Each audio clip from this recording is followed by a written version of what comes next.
Trump quer que os BRICS parem de negociar sem usar dólares. A resposta? Um boom comercial de 648 bilhões, majoritariamente em yuans chineses.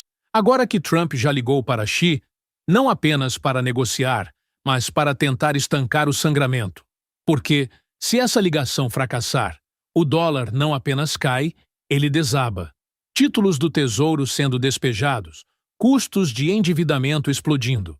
E a parte mais insana, os Estados Unidos ainda precisam pegar dinheiro emprestado da China através da compra de títulos do Tesouro e dependem dos minerais chineses para construir suas armas. Isso não é diplomacia, é sobrevivência. A China acabou de realizar algo que Washington achava impossível: 648 bilhões em comércio entre os BRICS em 9 meses, com mais da metade realizado fora do dólar americano. Segundo a Administração Geral de Alfândega da China, isso representa um aumento de 5,1% em relação ao ano anterior. Mas a verdadeira mudança está na forma como esses negócios estão sendo liquidados.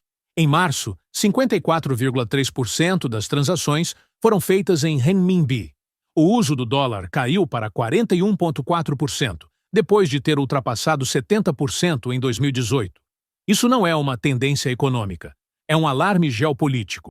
A Bloomberg confirmou que dados da SAFE, a administração estatal de câmbio da China, mostram um recorde de 724,9 bilhões em uso transfronteiriço do renminbi em um único mês. A Casa Branca, de repente, percebendo que o dólar está perdendo relevância, agora emitiu alertas privados aos líderes dos BRICS pedindo a reversão desse curso. Mas por que os BRICS obedeceriam se foi a própria guerra tarifária de Washington que os empurrou para esse canto? Pequim não está esperando um golpe financeiro. Está executando um acordo comercial por acordo comercial. O Banco Popular da China anunciou recentemente que vai, aspas, facilitar serviços financeiros transfronteiriços baseados em renminbi em Xangai, uma medida destinada a institucionalizar o comércio em moeda local. As economias dos BRICS, que agora representam cerca de 30% do PIB global e quase metade da população mundial, estão respondendo à altura. As exportações chinesas de bens intermediários, como peças de aeronaves e semicondutores, para parceiros do BRICS, cresceram mais de 10% ano a ano, e mais de 80% das importações de aves e peixes congelados agora se originam dentro do bloco. Segundo Hong Yang, do Ministério do Comércio da China, essa mudança comercial não é temporária, é fundacional. E ainda assim, o secretário do Tesouro dos Estados Unidos, Scott Bessent, alertou que a estratégia de Pequim enfraquece, aspas, a confiabilidade do mercado global. Mas o que exatamente é pouco confiável em reduzir o risco do dólar, quando é Washington que o está usando como arma? A doutrina tranquilizadora de Trump, antes vendida como plano de renascimento industrial, agora funciona como um subsídio para Pequim. Desde abril, os Estados Unidos impuseram tarifas de até 145% sobre produtos chineses, junto a um piso de 10% para países que mantêm comércio equilibrado. O resultado? Segundo dados da SAF de abril, o comércio internacional total da China subiu para 606,8 bilhões, um aumento anual de 6%. Mesmo com a desaceleração do comércio global, a reorientação é visível. Países excluídos pelos altos preços de importação dos Estados Unidos estão migrando para fornecedores chineses e estão fazendo isso em renminbi. Como disse o economista Gary Ong, da Natixis, a Bloomberg, do ponto de vista geopolítico, empresas agora têm incentivos para evitar o dólar completamente. A ironia? As tarifas dos Estados Unidos deveriam isolar a China, mas estão acelerando sua integração com as economias emergentes. Quanto mais Washington tenta cortar a China fora, mais o resto do mundo entra no jogo. Vamos pausar, porque os números apontam agora para uma possibilidade incômoda. Segundo o JP Morgan, a queda nos acordos em dólar está reduzindo diretamente a demanda global por títulos do Tesouro dos Estados Unidos. Um estudo da McKinsey de 2009 estimou que as compras estrangeiras de treasuries reduziram os juros em 50 pontos base, economizando 90 bilhões por ano na época. Aplique essa conta à dívida atual de 37 trilhões dos Estados Unidos, e o custo potencial explode para centenas de bilhões perdidos anualmente. Como relata a Bloomberg Intelligence, a demanda internacional por títulos do Tesouro caiu por 4 trimestres consecutivos, enquanto os custos de serviço da dívida americana ultrapassaram 1 trilhão anuais pela primeira vez em 2025.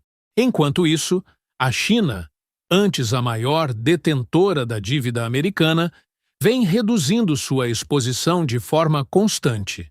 E mesmo diante desses sinais de estresse, a única resposta de Washington é exigir que os BRICS cooperem e continuem usando o dólar. Isso é diplomacia. Ou desespero? Na 16ª cúpula dos BRICS, em Kazan, na Rússia, os membros aprovaram o aumento do financiamento pelo novo Banco de Desenvolvimento, que agora responde por mais de 35 bilhões em empréstimos para projetos de infraestrutura, energia limpa e redes digitais. Diferente do financiamento do FMI, esses acordos não vêm com condições centradas nos Estados Unidos. A China é o pilar. Suas exportações de aço para os BRICS subiram 8,6%. Têxteis saltaram 13,4% e eletrônicos como módulos de display para tablets registraram crescimento de 2 dígitos. A intenção estratégica é clara: conectar economias emergentes por cadeias físicas de suprimento e interoperabilidade financeira, sem depender dos sistemas ocidentais. Segundo Liu Ying, da Universidade Renmin, o comércio dos BRICS não é apenas econômico, é resistência ideológica ao protecionismo comercial. Então, quando Washington adverte os BRICS para cancelarem o comércio fora do dólar, não está interrompendo um experimento novo. Está tentando reverter um modelo que já funciona. Mas o que acontece quando esse modelo já não precisa mais de você? A força do dólar americano foi, por muito tempo, o motor silencioso por trás de tudo, de importações baratas à projeção militar global. Mas o que acontece quando esse motor começa a engasgar? Segundo a OCDE, o crescimento do PIB dos Estados Unidos deve desacelerar para 1,6% em 2025, uma queda acentuada em relação aos 2,5% do ano passado, enquanto países como Índia, Brasil e China devem contrair apenas 0,1% ou menos, mesmo sob fricções comerciais atuais. A diferença crucial: as economias dos BRICS não dependem de dívida detida por estrangeiros. Enquanto isso, os custos de endividamento dos Estados Unidos acabam de ultrapassar 1 trilhão por ano, impulsionados por uma base encolhida de compradores estrangeiros de títulos, muitos dos quais já não veem o dólar como reserva de valor padrão. As tarifas de Trump até aumentaram a arrecadação federal, mas, segundo a Bloomberg, esse dinheiro está saindo diretamente do bolso dos consumidores e importadores americanos. E nos bastidores, o pânico silencioso de Washington se transformou em uma correria diplomática, porque se a ligação com Xi não resultar em um acordo sobre suprimento de terras raras, toda a tentativa de reindustrialização com o selo Made in America pode travar por completo. As apostas não poderiam ser mais altas. A ligação de Trump com Xi não foi uma simples atualização de status. É um teste estrutural para o futuro do dólar. Enquanto autoridades americanas, como David Perdue, tentam enquadrar o diálogo como mera comunicação em andamento, o silêncio de Pequim é sinal de alavancagem. Menos de 3% do PIB da China depende de exportações para os Estados Unidos, segundo dados do Banco Mundial. Já os Estados Unidos dependem da China para mais de 87% do suprimento global de terras raras refinadas, cruciais para a fabricação tanto civil quanto militar. Como disse o secretário do Tesouro, Scott Bessent, à CBS, reter componentes industriais-chave não é o comportamento de um parceiro confiável. Mas o alerta de Bessent pode cair em ouvidos surdos. A China já acionou suas próprias alavancas de estímulo, com taxas de juros em mínimas históricas e demanda interna robusta, alimentada por maior liquidez em renminbi. A ligação pode garantir um alívio temporário, mas, se fracassar, o impacto pode acelerar a liquidação de títulos do Tesouro. E esse é um problema que nenhuma frase de efeito resolve. A diplomacia normalmente começa com um aperto de mãos, não com um soco. Ainda assim, enquanto Washington implora para que os BRICS continuem usando o dólar, está ao mesmo tempo impondo tarifas de 2 dígitos sobre membros do bloco e até aliados próximos. O Reino Unido, apesar de manter uma balança comercial equilibrada, ainda enfrenta a nova tarifa base de 10% imposta por Trump. E o Japão, antes um parceiro estável, agora corre risco de contração econômica devido à sua exposição de 118 bilhões em exportações para os Estados Unidos, segundo a Reuters. Enquanto isso, os BRICS estão sendo cobrados por confiabilidade pelo mesmo sistema que os penaliza por comércio bilateral. Recentemente, Scott Bessent sugeriu que a China deveria aumentar o consumo doméstico e reduzir a produção, uma proposta que, na prática, pede à maior base industrial do mundo que recue para que a América possa alcançá-la. Mas, como disse a economista Liu Ying, da Universidade Renmin, a produção não é apenas a força da China, é seu isolamento contra coerções externas. Segundo as projeções do segundo trimestre do JP Morgan, uma queda de 5% a 10% no dólar, ponderado pelo comércio, é esperada nos próximos 6 a 12 meses, caso o uso do renminbi continue crescendo.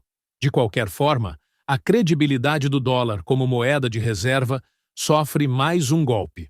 E enquanto a Casa Branca continua emitindo ultimatos financeiros aos mesmos países dos quais depende para estabilizar seu mercado de títulos, resta uma última pergunta. Por quanto tempo a confiança pode sustentar uma moeda? Isso não é apenas um desentendimento comercial. É um teste sistêmico ao modelo econômico americano. Uma ligação telefônica pode adiar os sintomas, mas o diagnóstico já está nos dados. O dólar não está desabando de uma hora para outra, mas sua fundação está sendo erodida, um contrato em renminbi por vez. Então, o que acontece se os BRICS não recuarem? E se Trump não piscar diante das tarifas? Comente abaixo e clica em inscrever-se.